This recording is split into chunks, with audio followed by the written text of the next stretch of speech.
Nabil Ayouch et à ses côtés Mariam Touzani pour le film événement Razia, nouveau film de Nabil Ayouch que vous avez coécrit ensemble. C'est un véritable événement. Le film est sorti au Maroc au mois de février. Il fait un véritable carton. On peut dire Nabil Ayouch qu'après Much Love, après le scandale, c'est un film qui met le Maroc face à son histoire et aussi face aux interrogations sur l'avenir. Oui, parce que j'ai vu dans les salles se précipiter toute cette jeunesse marocaine qui se pose plein de questions et qui va chercher dans le film des réponses. Oui. Et c'est beau, c'était très émouvant. Hein, Mariam Touzani, vous êtes dans ce film avec Nabil, vous l'avez coécrit, vous interprétez Salima. C'est un personnage féminin avec une envie de liberté très forte. Non, une envie de liberté irrépressible qu'on n'arrive pas à étouffer. C'est un personnage qui me ressemble beaucoup parce que Salima et moi, on a quelque part les mêmes combats. Dès qu'il s'agit d'exister dans l'espace public, d'exister en tant qu'être humain à part entière, on se bat pour la même chose. Oui, regardez la bande-annonce, Razia. نمشي باش نتصوت لك عيطتي من بعيد نبقى ونقاوم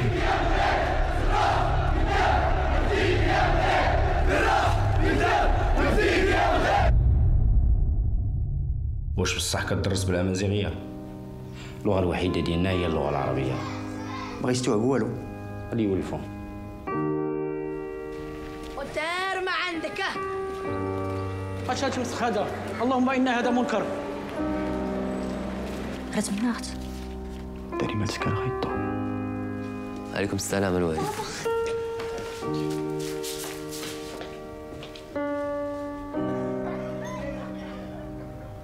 T'inquiète pas, papa. À Casa, il restera toujours assez de juifs pour nous enterrer. Cinq combats, 5 destins qui se croisent sans forcément savoir que leurs destins sont liés, Nabil Ayouch.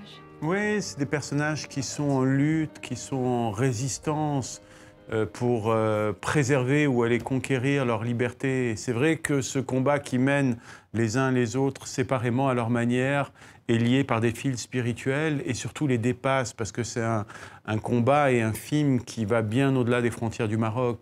C'est un film qui parle de l'état du monde, qui parle de pourquoi une femme, y compris ici en Europe, ne peut plus s'habiller comme elle veut dans certains quartiers, pourquoi une jeunesse n'arrive plus à rêver, à se projeter dans l'avenir.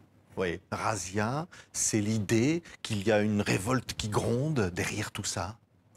Oui, parce que je crois qu'il y a une limite à toute forme d'oppression, qu'elle vienne de la famille, de la société, de la religion, de l'éducation. C'est à un moment ça que l'être humain réussit à transgresser, à transcender pour aller chercher quelque chose qui finalement est ce qu'il a envie d'être au fond de lui. C'est cette forme d'harmonie entre le moi profond et le moi public auquel on est contraint. Et c'est finalement de briser cette forme de schizophrénie pour être qui on a envie d'être. Oui, parce que derrière cela, hein, Mariam Touzani, il y a, on le disait, la perspective de cette révolte qui gronde et qu'on voit bien finalement dans le film. C'est-à-dire qu'au fond, cette liberté, c'est un combat. C'est un combat de tous les jours, de tous les instants. Et c'est un combat duquel il faut être conscient. Parce que tant qu'on n'est pas conscient des combats qu'on doit mener, on ne les mène pas. Et c'est ce qui se passe, moi je pense, au Maroc, avec beaucoup de femmes qui ne sont même pas conscientes des chaînes qui les lient. Donc comment vouloir briser ces chaînes si on n'en est même pas consciente ? Oui, c'est le combat des femmes, c'est un hymne à la femme, ce film. Et au-delà de ça, ce sont 5 destins, il y a un instituteur, il y a une jeune fille, il y a un jeune homme qui rêve de musique. Il y a l'aspiration de toute cette jeunesse derrière cela.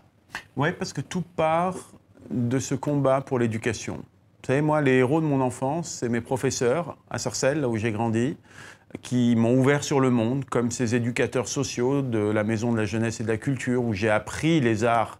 J'ai appris à regarder le monde et je trouve que ce qui s'est joué au début des années 80 dans les 3 pays du Maghreb, cette réforme de l'arabisation forcée, cette réforme mal préparée, a changé toute une génération de jeunes qui aujourd'hui se trouvent en perte de repères et avec des ondes sismiques qui arrivent jusque de ce côté-ci de la Méditerranée. Oui, parce que ça a amené des valeurs qui n'étaient pas celles du Maroc. C'est ça que vous dites? Parce que moi, le Maroc de l'enfance que j'ai connu quand j'allais en vacances voir ma famille, là-bas, c'était un Maroc du vivre ensemble. C'est un pays qui s'est construit sur la multiplicité des cultures, des religions, des peuples, les Berbères, les Juifs, les Arabes, les musulmans, les chrétiens. C'est tout ça, le Maroc. Et à un moment, on se dit que ce socle, il faut le protéger, il faut le préserver parce qu'il est fragile et que très facilement, on peut dévier vers la haine de l'autre, l'absence de reconnaissance de l'autre. Et ne pas aimer l'autre, c'est déjà pour moi commencer par ne pas s'aimer soi-même. Et je crois que c'est important de s'aimer. Oui, Mariam, c'est un film qui reflète un peu un miroir. C'est à Casablanca, mais un miroir du Maroc. Et puis au-delà, finalement, un message au reste du monde. On va voir des images de ce film magnifique. Oui, c'est un film qui reflète un désir de liberté que je pense on peut ressentir partout, qui prend différentes formes, qui se manifeste de différentes manières, mais qui est le même. Donc ce lien spirituel qui lie ces personnages les uns aux autres, je pense, va bien au-delà et quelque part est un écho à toutes ces autres voix, tous ces gens qui sont en manque de liberté aussi ailleurs. Oui, la liberté passe nécessairement par... j'allais presque dire, l'idée du sacrifice. Quand il le faut, oui, l'idée du sacrifice.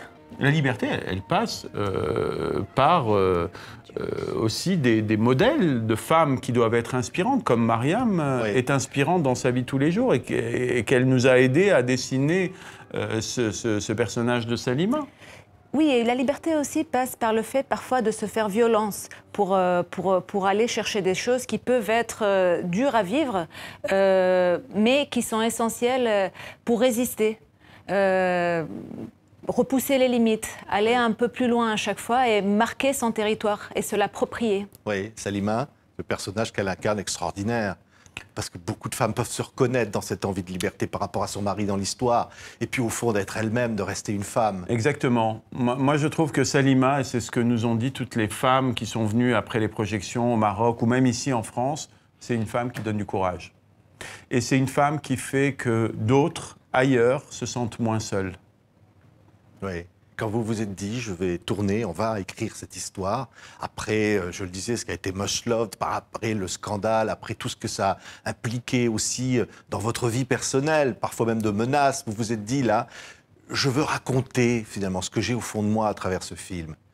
Aller très loin, encore plus loin peut-être. Oui, parce que j'ai la chance de vivre avec une femme qui non seulement est inspirante, mais en plus me donne confiance dans l'avenir. Et pendant toute la traversée de Much Love, Mariam me répétait sans cesse au creux de l'oreille, tu verras, de cette épreuve, de cette blessure, il y a quelque chose de beau qui va ressortir au final.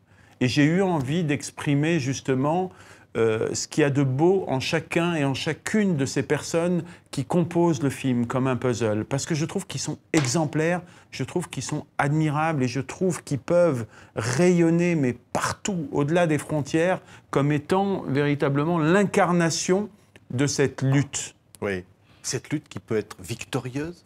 Vous diriez ça, c'est-à-dire qu'effectivement ces personnages sont touchants, mais il y a toutes les menaces dont parlait Nabil à l'instant, le racisme, l'intolérance religieuse. C'est qu'au fond, tous ces personnages disent, en se saisissant de tout ça, on va gagner, on peut y arriver. Absolument. Après, il faut qu'on les entende.